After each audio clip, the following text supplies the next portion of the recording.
And essentially, WHO is set up a trust infrastructure for use for healthcare. This is building off the COVID certificates. You remember, we all had QR codes with COVID certificates, and it's building off of the work, particularly the EU as well as other regions and countries have done on establishing a trust network for the exchange of person-mediated health data. So it's a three-step process of establishing a trust network. The first step is we need to know who is participating in the trust network. And WHO is serving as an anchor for that network. We're saying, okay, here's a member state, a WHO member state. We're identifying who are the right individuals to participate within the Ministry of Health for this trust network, and we ensure that they are coming from the Ministry of Health. When you're in a trust relationship with somebody, you need to know who they are. So one of the key roles that WHO can do is help to establish organizational identity across ministries of health across countries. So, for example, if you were wanting to exchange health data with, from Kenya with, let's say, Nigeria, you could have a bilateral relationship, and you could do that 194 times if you wanted to do that with all countries. Or you can come to WHO and make use of the Global Digital Certification Network and let WHO do the work for you, and now you have a way to establish trust automatically with the country's service.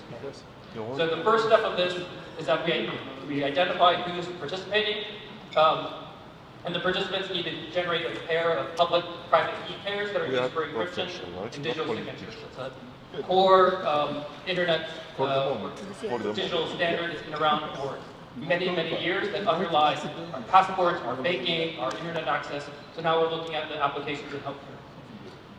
So the country generates that, and then the second step, once it's shared to WHO distributes that to the members of the trust network, so of all member states. So then those keys that used for verification and encryption are now shared across countries. And then the third step is when we actually move health data around. And you'll notice that WHO is no longer participating in this relationship. So this is still, so it's an individual traveling country A to country B, and they want to bring their health records with them, and the country B wants to verify their provenance. And so they use the digital keys that they received from the GDHCN to verify the provenance of the health record so that we can trust the health information. The clinician who's seeing that patient can ensure that there's not fraudulent data. Oh, I faked my vaccine records. Oh, I need opioids, and you know, I'm abusing medication. So we want to avoid sort of these fraudulent uses of health data. And so this Global Digital Certification Network underpins all of this.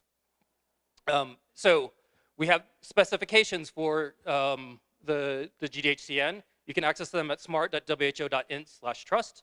It goes through the full onboarding process that I outlined in the previous slide, and want to underpin that it has a foundation of 3 types of standards. From the ITU, there's the X509 standards for public key infrastructure. So that's sort of built in as the basis. We're also, this is a FHIR implementation guide. We use HL7 FHIR for some of the modeling, as well as some of the rendering of the health content. And finally, for the distribution of the keys, we're adopting the W3C recommendations or specifications for decentralized identifiers as sort of a first step towards verifiable credentials and getting that trust infrastructure out there. We already have 80 participants that are already onboarded or in the process of onboarding onto the GDHCN, so that already represents a significant portion of the globe. You can see in green who's actually on live and in production, and the rest are going through technical preparations.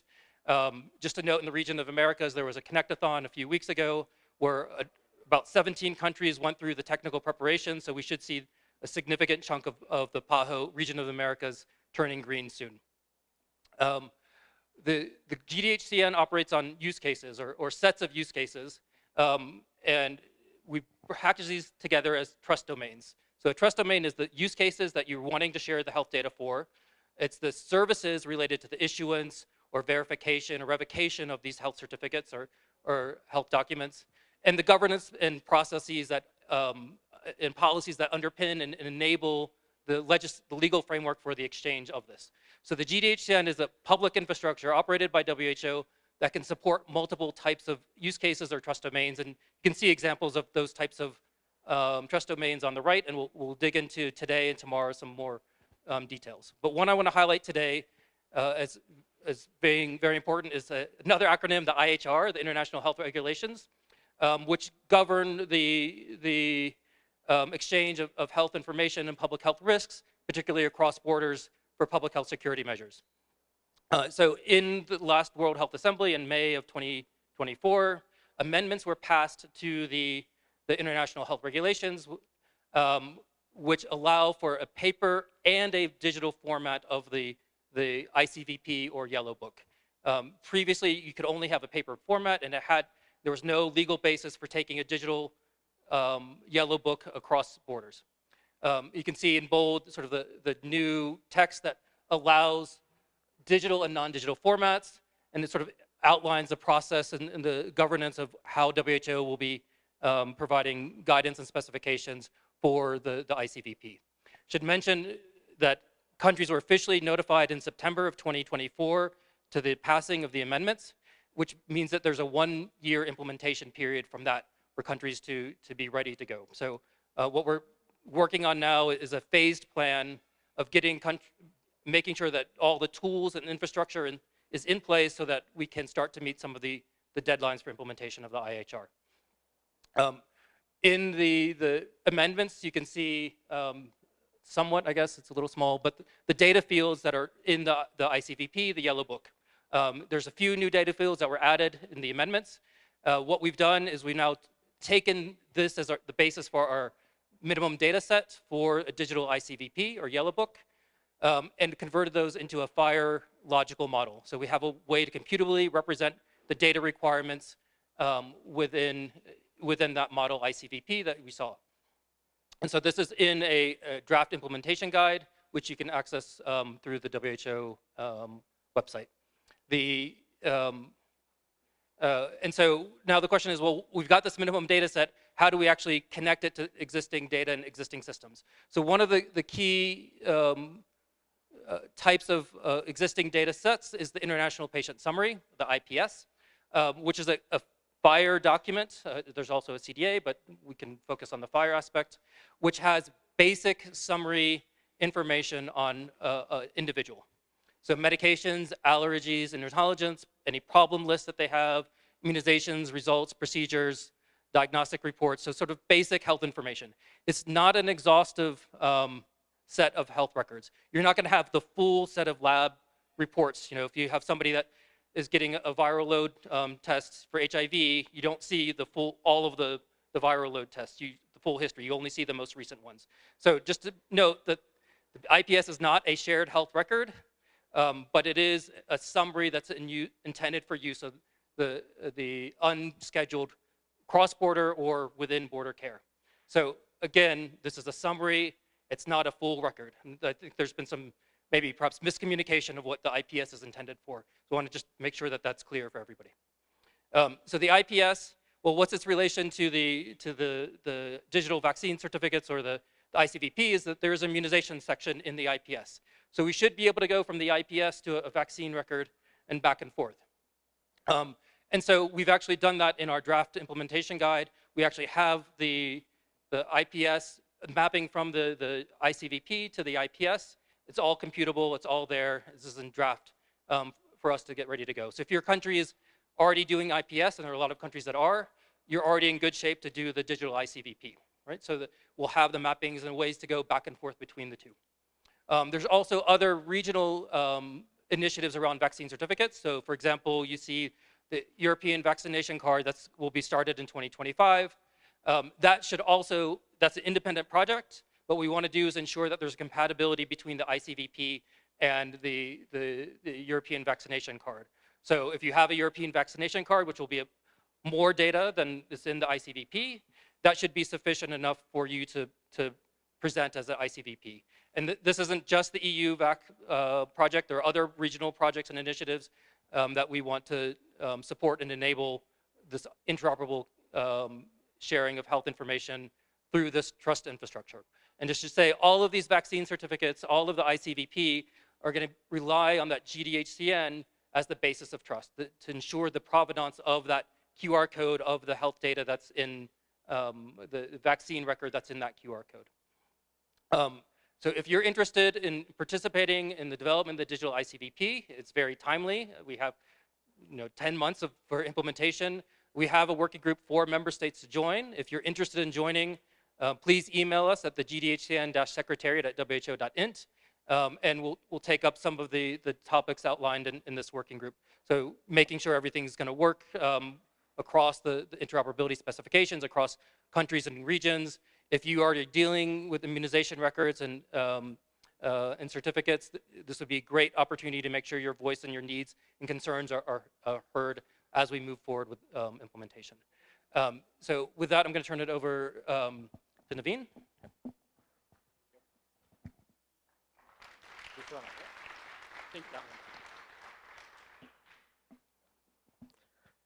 Thanks, Carl. Hello, everyone. I'm Naveen. I represent a company called Entomo. So we are the developers of the digital health stack for Malaysia. So I am presenting on behalf of Dr. Mahesh, who will be, I think, tomorrow. He'll be in. And he's the director of digital health, under whose leadership we did this project.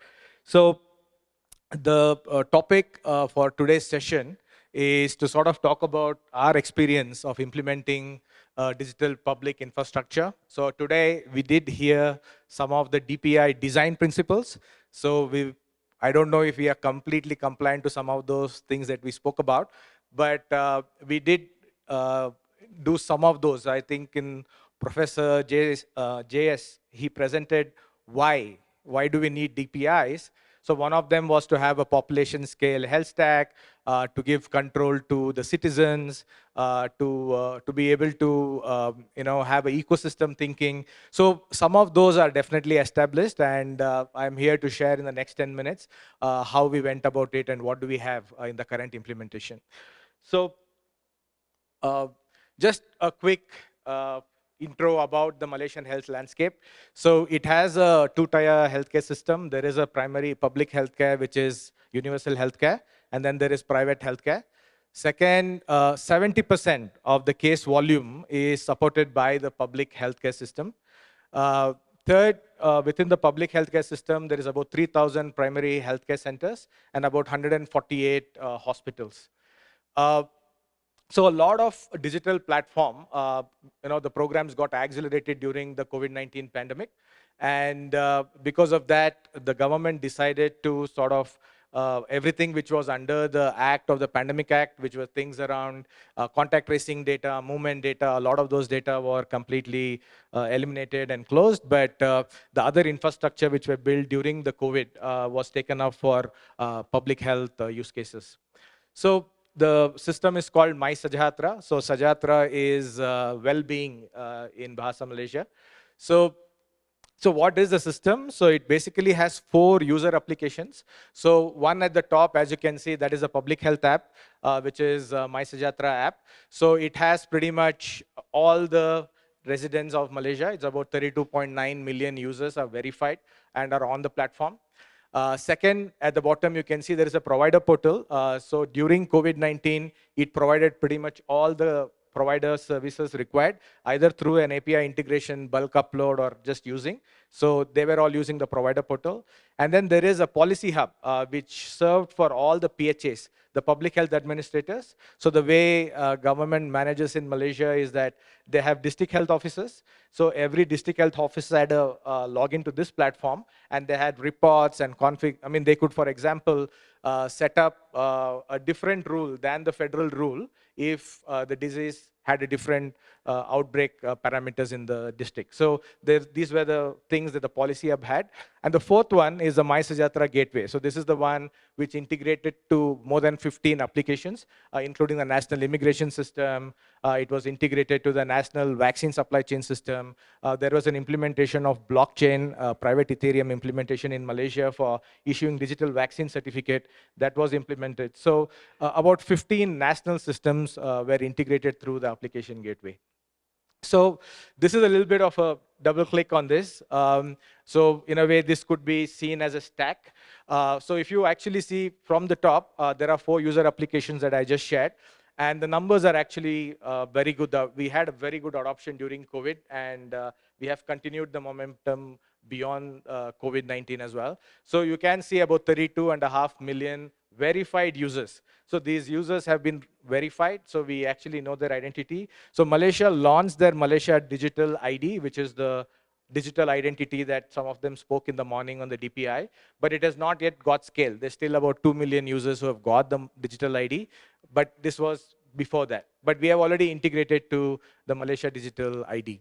Second, we have a database which is for all the healthcare workers, which includes public and private, including community healthcare workers. So currently we have about 70,000 people who have registered and about 13,000 health facilities. So it includes primary care, physiotherapies, all kind of facilities in the country. And then the PHAs, which is almost every division and state public administrators. And lastly, the integration to applications, right? And if you see at the layer 2, there are 2 pieces to it. Some of them that we spoke about, digital public infrastructure for health, which is on the right side, which is basically the shared health record repository, which is developed on FHIR. Then there are registries. So we have currently implemented patient, healthcare workers, facilities, and an applications which are integrated, their registries. And then there is an interface, which is for GDHCN that we have implemented during the Hajj. We have integrated to EU-DCC during COVID-19. And we also have done for FHIR as an API for any integrations and interface. We have another a building block, which is on reporting and systems, which requires some amount of metadata from the government systems. Then there are 6 other core applications, so which are national appointment system. So this basically now drives the national appointments inventory. We have the national health screening system, so about 3 to 4 different health screening, including the one I think Carl mentioned about the Hajj health card. So there was a health screening for pilgrims before going to Hajj. There was a national health screening initiative. There was a mental health screening. So a lot of these health screening initiatives now have a separate database for doing a lot more analytics, especially from NCD disease management program point of view. There are digital care plans. I have some visuals to show you. We have implemented tuberculosis, HIV. Some of these care plans have been completely digitalized, including available on the app for the user to be engaged on the care plans. Virtual care system, national immunization and administration system, contact tracing. So these are some core applications, and these applications basically drive all of the 4 applications. And through the API gateway, some of the providers can actually engage with this entire stack through APIs. Okay. Now, sort of showing you some high-level numbers.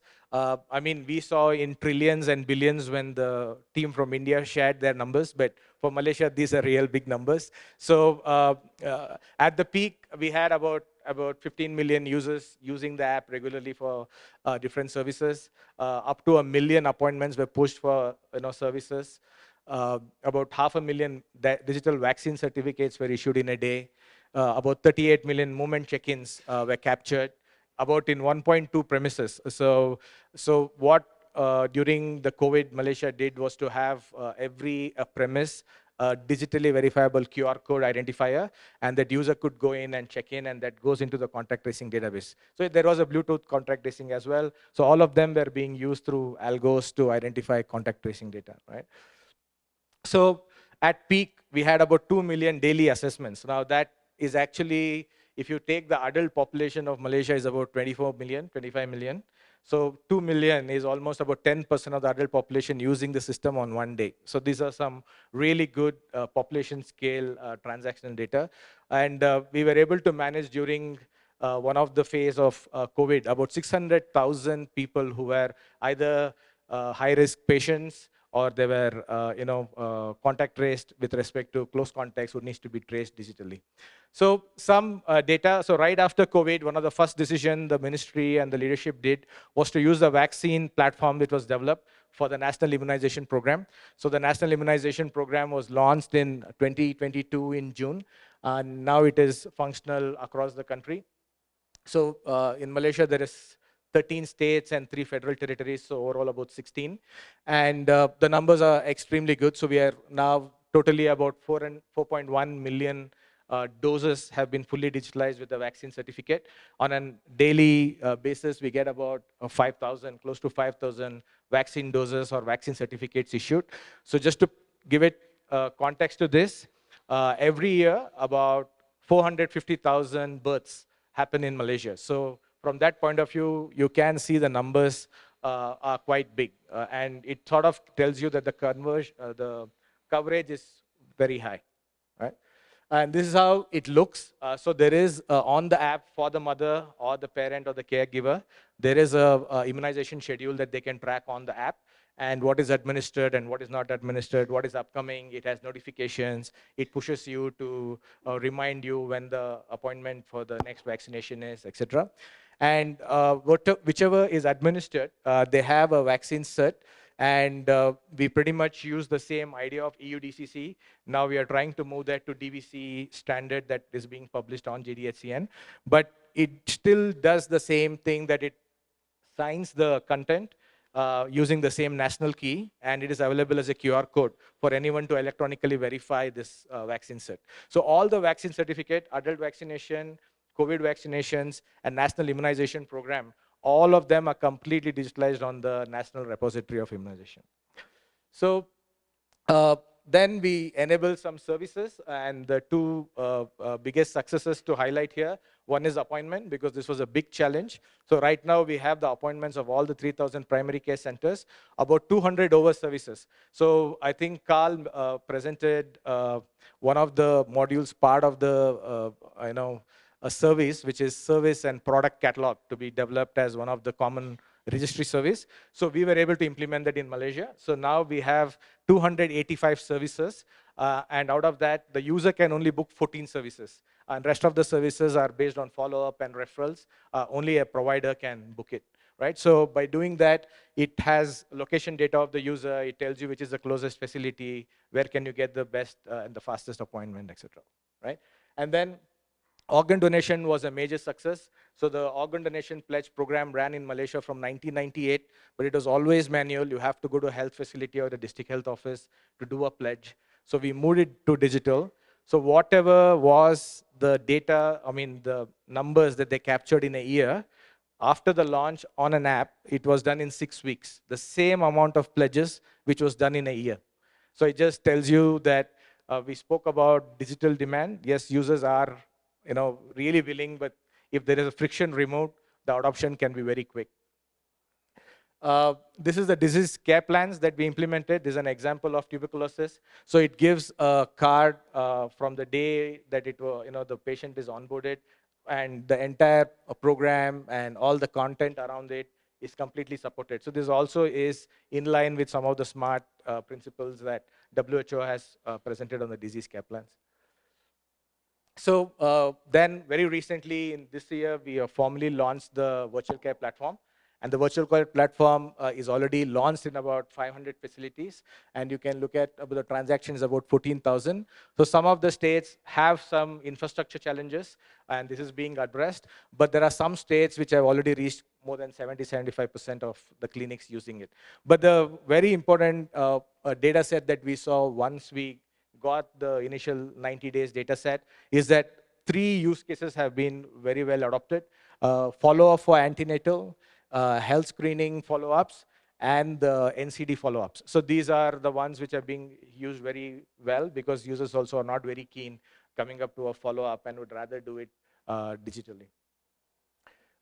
So next, coming to the Hajj health card. So this was, Malaysia sends about 31,000 pilgrims every year for the Hajj. And before they go, they get through a very rigorous health screening. And all of that data right now is completely digitalized and is available for the user as a QR code. And thanks to the Global Digital Health Certification Network, Saudi EMR in Mecca, when the patient goes to the outpatient, inpatient, emergency, at the patient administration, they can just scan the QR code and put up the country code, and then they can access the entire record into their EMR, and the physician can see it. So I think in this year's data, we did see that 7 times more the use of this QR code was used in emergency setting than in the outpatient setting. So it sort of really addresses the reason why IPS sort of came into being, that it is a unplanned health intervention. So this was implemented in Malaysia, and now there is an updated version which we are launching for next year. And I think lastly, so we took inspiration from GDHCN, and thanks to support from WHO's digital health team. So they were kind enough to give us some knowledge transfer, and also the trust network code is open sourced. So we have implemented a version of GDHCN for health record interoperability within country for public and private health facilities. And we have called it MDHCN. It's called Malaysia Digital Health Certification Network. So in the WHO's case, the trust anchor is WHO. And in this case, the Ministry of Health becomes a trust anchor and sets up a PKI infrastructure and takes care of all the, the gateway services and the key management services with all the registered private healthcare centers. So this was launched as a sandbox about 1 month back. And we've already got about 8 big healthcare groups who have joined. And in the next 2 months, we have a program to onboard the primary care providers. And then we also have a program and a sandbox for EMR vendors who operate in the country to be onboarded with a key and then try this out. So one interesting data point that which came out of this implementation was Malaysia had gone into the route of a centralized HIE, and that program is still is going on. But we also have implemented this for public and private healthcare interoperability. So thanks to this launch, within actually on December 15, there is going to be a launch of close to 20 million users, pharmacy data for last 12 years, all the e-prescriptions will be pushed. So which means that the patient now, when he goes to a private facility within the country, can show the record and it could be electronically verified using the AVCP infrastructure. So this is some of the work we have been doing, and thanks to our support and a lot of learning from this community. Great to be here, and I'll be around and hope to catch up and learn more. Thank you. Hey, thanks, Naveen. In the MDHCN, what's the role of the user? Where are the records and how are they shared? Could you?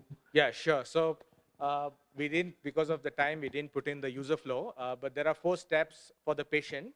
So there is a health wallet app for, let's say that you are a patient of a private health facility who say usually don't go to a public health facility. You can use the hospital's app.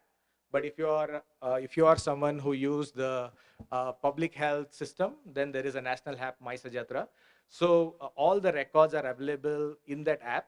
And then the user has 4 steps to generate this QR code or a patient summary. So step 1, they choose what we call the selective disclosure. I think Carl sort of mentioned to it, it's not the complete SHR, but you can disclose what you want to share. So either the type of a resource, or you can choose the encounters, and that's step 1.